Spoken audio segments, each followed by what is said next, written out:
In this video, I'll show you how to cancel your QuickBooks Online subscription step by step.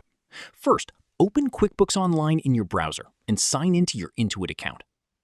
Before you continue, make sure you're inside the correct company file.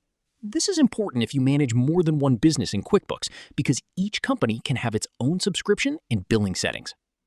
Once you're on the QuickBooks dashboard, go to the top right corner of the screen. Click the gear icon to open your settings menu.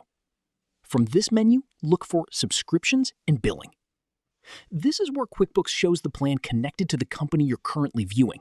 You'll usually see details like your subscription type, billing cycle, renewal date, and available plan management options.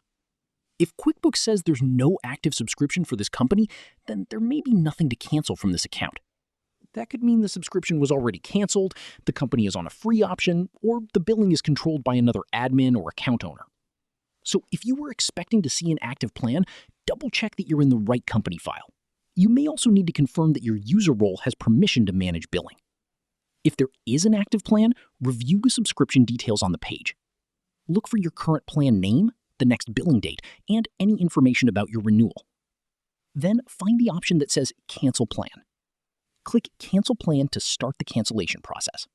QuickBooks may ask why you're canceling, or it may show other options before letting you finalize the cancellation. Just continue through the prompts until you reach the final confirmation. Once the cancellation is complete, wait for the success message on the screen. You should also check your email for a confirmation from QuickBooks or Intuit, because that gives you proof that the subscription change went through.